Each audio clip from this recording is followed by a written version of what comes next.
Alright, magandang araw po sa inyong lahat mga kababayan, Batang Maynila to, it's si Senator Amy Marcos, dinedma po ng cabinet officials. Sila raw ay hindi dadalo sa Senate hearing ukol sa Duterte arrest. Kasi itong hearing ni Amy Marcos dyan po sa Senado ay meron pa pong part 2. So, bitin pa po siya doon sa kanyang ginagawang pagpapasiklab doon sa part 1, kaya gusto niya may part 2. Kasi parang wala ring nangyari yung part 1 bagsak pa rin sa survey. So siguro gusto niya pa ng part 2 para mas lalong may exposure, para makita ng tao na teka, talagang si Amy Marcos talagang gustong-gustong parusahan itong mga nagpakulong kay Duterte Ganun yung gusto niya mangyari para makakuha siya ng boto sa mga DDS, para makakuha siya ng boto dito sa mga Duterte supporters. Mismo yung mga DDS ang hindi naniniwala sa kanya si Sal Panelo, di ba sabi ni Sal Panelo balat kayo pala pag-ibig mo. Tapos sinabihan ka pa na oy, lokohin mo, lelang mo. Si Harry Roque, hindi rin naniniwala sa kanya. Si Maharlo hindi rin naniniwala sa kanya. So itong circus ni Amy Marcos, hindi po kumbaga hindi kinabibiliban ng mga kilalang mga DDS leaders. Sara Duterte, hindi rin naniniwala sa kanya. Alam niyo kung bakit? Kasi kung naniniwala si Sara Duterte sa ginagawa niya na para bang nagpapakita siya ng suporta kay dating Pangulong Rodrigo Duterte, di sinaan ay sinama siya sa listahan ng inendorso ni Sara Duterte bilang senator. Pero hindi naman siya isinama hindi siya kasama, hindi siya inendorso ni Sara Duterte. So hindi ko maintindihan. Ano ba ang gusto mo, Madam Amy Marcos? Ano ba talaga? Kasi may sinasabi pa siya na gusto niya raw tumayo sa katotohanan, sa tama. Walang yan naman. Halata naman na ginagawa mo yan dahil eleksyon na. Kasi kinakailangan mo makakuha ang simpatya ng mga DDS, ng mga Duterte supporter, kaya ganyan ang ginagawa mo. Merong part 2 mga kababayan. Imbitado yung mga cabinet secretaries ng Pangulong Bongbong Marcos.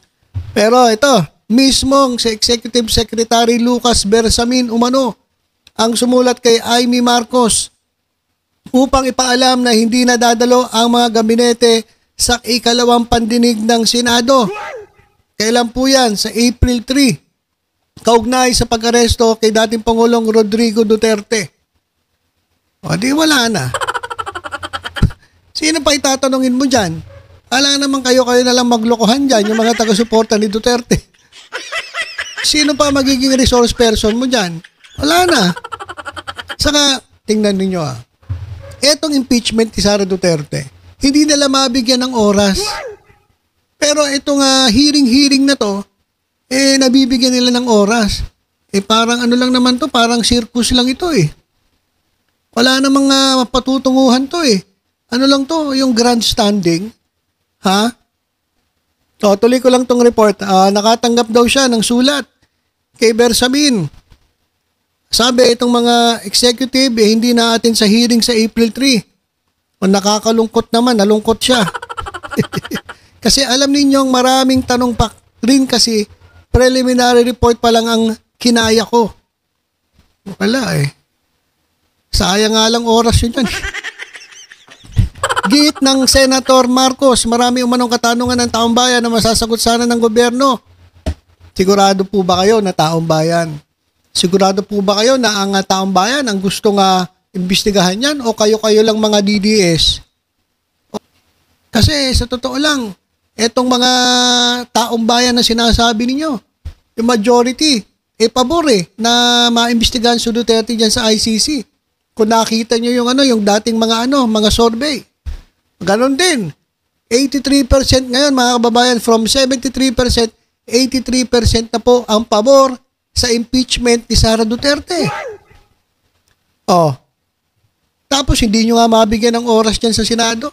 Inuuna nyo pa itong investigasyon dito sa pagkakadakip kay Duterte. Ha? Oh, nagulat din daw si Senadora. O bakit biglang hindi nadadalo ang gabinete sa pandinig dahil taliwas ito sa sinabi ni Presidente Bongbong Marcos. Alam mo, Madam Amy Marcos, siguro kaya sila tumatanggi kasi iniisip nila, sayang ang oras nila. Pero mo maghapon sila dyan, imbis na sila magtrabaho. Diba? Saka, para saan pa? Para mabigyan ka ng exposure? Kitang-kita naman ang pagkabayas dyan po sa dyan sa investigasyon na yan. Oh. Di ba, halatang-halata naman eh. Saka, alam nyo, sa totoo lang, sinasayang nyo yung pera ng taong bayan, sinasayang nyo yung yung resources ng taong bayan, yung gastos nyo sa Senado, yung kinakain nyo dyan. Sayang eh, bakit?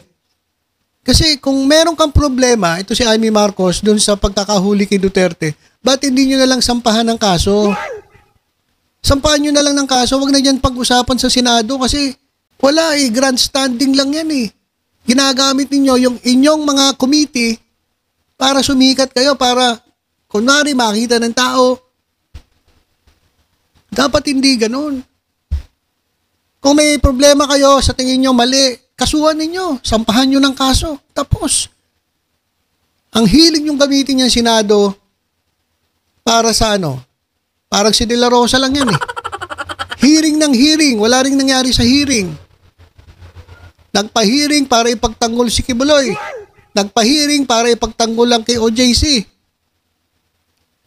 Talagang pang sariling interes ang nangyayari. Kaya sana isipin nyo naman yung ginagastos ninyo. Kung talagang kayo seryoso at meron kayong ebidensya, mabigat na ebidensya, sampahan nyo ng kaso yung lahat ng nagpahuli kay Duterte. Kung sa tingin ninyo mali, sampahan nyo ng kaso. Ang problema, puro ngak-ngak eh. Puro dakdak, puro sagutan. Kaya tama lang eh. Kasi nung nakaraan, pinagtulungan ng dalawang Rimulya. DOJ Secretary, DILG Secretary. Diba? Pinagtulungan siya eh. Ganun lang mangyayari niyan. Ganun lang at ganun ang mangyayari. Wala pong kahihinatnan niyang hearing na yan. Grandstanding lang yan. Masasayang lang ang oras ng inyo. Oras ninyo. Imbis na nagtatrabaho kayo, masasayang ang pera ng taong bayan. Kaya pinakamaganda, tigilan nyo na yung hearing na yan. Kung meron po talaga kayong ebidensya, resibo, na mali, o di i-demanda ninyo. Kasuhan ninyo, tapos. Di yung bakbakan kayo ng bakbakan dyan sa Senado na wala namang patutunguhan. Hindi naman kayo pwede magdemanda dyan sa Senado. Iko-contempt na? Iko-contempt? I will cite you in contempt. Hindi naman kasama dyan si Mr. Contempt Paduano eh. Sayang lang yung sayang lang yung oras, sayang ang pera ng tao bayan. Kaya kung ako kay Senator Amy Marcos, tigilan nyo na yan, ma'am. At kung may kaso kayo, kasuhan nyo. Kung may ebidensya kayo, kasuhan ninyo. Tadtarin nyo ng kaso kung gusto ninyo. Kung sino yung mali. Kung mali si Torre, kasuhan ninyo. Handa na mga harapin ni Torre yan. Ayang harapin ng PNP yan. Diba? Kaya siguro hindi na umattend itong mga executive, itong mga cabinet members kasi sayang. Sayang ang oras. Diba? Wala eh. Sisikat pa to. Wala rin epekto eh. Diba? Nagpa-hearing na siya. Hindi naman naniwala mga DDS. Wala rin. Kaya kung ako kay Senator Amy Marcos, wala. Hayaan ko na lang yan. Kasi nagmamagaling ako, pakitang gilas ako sa mga Duterte. Hindi naman siya pinapansin ng mga Duterte. Diba? Mismo si Panelo, sinasabi, balat kayo. So, sayang lang ang oras. Kaya, tama lang para sa akin na deadmahin na yan para matapos na yung hearing na yan. Kung maganda, magkasuhan kayo sa korte. Ayun po pinakamaganda dyan.